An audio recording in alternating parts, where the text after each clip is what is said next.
Ma'am हम जब भी एक्ने की बात करते हैं, एक्ने स्कार्स की अगर हम बात करते हैं, तो एक्ने जाने के बाद हमारे फेस पे एक दाग रह जाता है या फिर गड्ढे भी हो जाते हैं।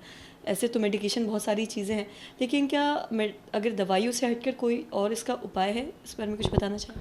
हाँ, डेफिनेटली मुस्कान, एक्ने एक बहुत ज़्यादा कॉमन समस्या है।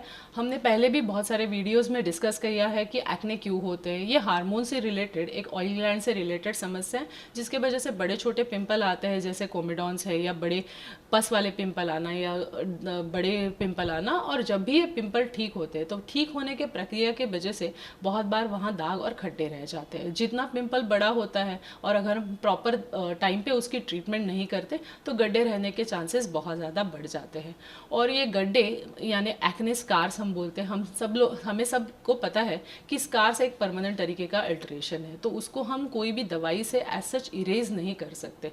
तो पहले तो एक्ने की टाइमली ट्रीटमेंट करना बहुत ज़्यादा ज़रूरी है। अगर आप उसके साथ, क्योंकि हम ट्रीटमेंट करते हैं या कभी कभी नहीं करते, या कभी कभी करते हुए भी बड़े पिंपल होने के वजह से स्कार्स जो है वो भारी मात्रा में रह जाते हैं। तो स्किन के कुछ लेयर्स रहते हैं, एक ऊपरूनी लेयर रहती है और एक अंदरूनी लेयर रहती है। अंदरूनी लेयर्स में हमारी ये ऑयल ग्लैंड बसी हुई रहती है, और इसी के साथ बहुत सारे फाइबर्स रहते हैं जो स्किन को टाइटनेस देते हैं और एक फ्रेश लुक देते हैं या टाइट लुक देते हैं। जब भी ये पिंपल ठीक होता है, तो वो बहुत मात्रा में स्किन को अंदर के तरफ खींच लेता है, और वहाँ बहुत सारी जो हमारे स्किन में इन्फ्लेमेशन जो होता है या हीलिंग की जो प्रोसेस रहती है, उसके वजह से ये गड्ढे बन जाते हैं। तो जनरली ये गड्ढे अलग अलग तरीके के रहते हैं। जो पॉपुलर टाइप्स है उसको हम बॉक्स टाइप, या जो रोलिंग टाइप, या जो वेव जैसे दिखते हैं, या एकदम छोटे छोटे नोकीले जैसे गोल आइस पिक स्कार्स जैसे दिखते हैं, या ऑयल ग्लैंड की ओपनिंग जो है प्रोमिनेंट दिखती है। तो जो सरफेस है उसके वजह से स्किन का अनइवन हो जाता है। तो इसको ठीक करने के लिए हमारे पास बहुत सारे ऑप्शंस हैं। उसमें लेज़र्स है।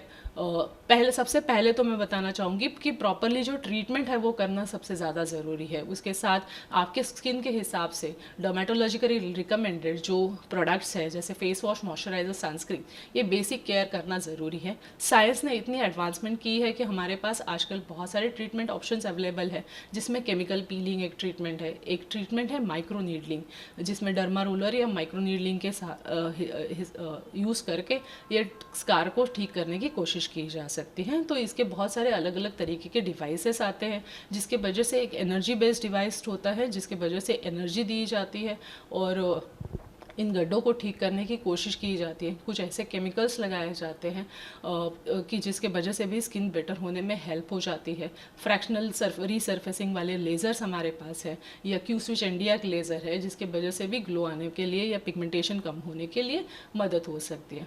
तो जनरली ये है कि स्किन बनने की जो प्रोसेस है वो लंबी चलती है। तो एक बार हम ट्रीटमेंट करने से बहुत हमें बेनिफिट होगा ऐसा नहीं है, तो इसको हमें रिपीटेडली कराना पड़ता है। कम से कम 4 से 6 हफ्तों के बाद उसकी ट्रीटमेंट रिपीट करना ज़रूरी रहता है, और 4 से 6 ट्रीटमेंट करनी पड़ती है। और एक ट्रीटमेंट है हमारे पास पीआरपी की, जिसके वजह से भी बहुत ज़्यादा बेनिफिट देखा गया है। उसके साथ कुछ सर्जरीज है, जिसमें किया जा सकता है, या ग्राफ्टिंग की जा सकती है फैट की या फिलर्स की, तो जिसके वजह से जो डिप्रेस्ड लुक है स्किन का, या जो स्किन अंदर की तरफ चली गई है, उसको ऊपर उभर आने में मदद हो सकती है।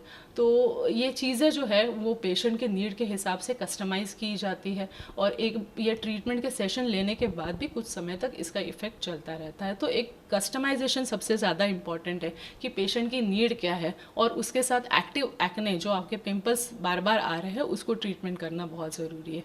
एक बात समझना मैं बताना चाहूँगी कि आपको खड्डे बहुत समय के से है पड़े हुए, और जब आपकी शादी आती है वगैरह या कोई फंक्शन, तो उसको तुरंत हम नहीं ठीक कर सकते। तो इसीलिए उसकी ट्रीटमेंट के लिए समय लगता है, और उतना समय आप निकालेंगे और सही टाइम पे उसकी ट्रीटमेंट करेंगे तो डेफिनेटली स्किन बेटर होने में हेल्प हो सकती है। और जब भी बात एक्ने या फिर पिंपल की हम करें, तो ऐसे बहुत सारे लोग हैं जो अलग अलग उपाय बताते हैं कि ये करने से ठीक हो जाएगा, वो करने से ठीक हो जाएगा। ऐसे में हमने सुना है कि अगर हम अपने पिंपल पे या फिर हमारे जो एक्ने होते हैं उस पर अगर हम आइस पैक लगाएं या फिर आइस पैक करें, तो उससे हम लोग को थोड़ा आराम मिलता है, वो कुछ टाइम के बाद ठीक हो जाता है। तो इसमें कितनी सच्चाई है? आइस पैक से एज सच बहुत ज़्यादा बेनिफिट नहीं होता। आपके अगर रेडनेस है, इरिटेशन है, तो वो थोड़ा सा कम होने के लिए मदद हो सकती है। स्किन थोड़ी सी सिकुड़ी हुई लगती है क्योंकि वैस्कुलेचर आइस एप्लीकेशन से ये होता है।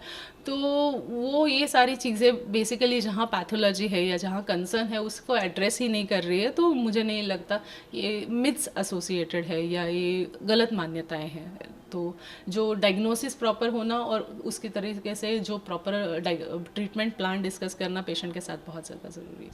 Thank you.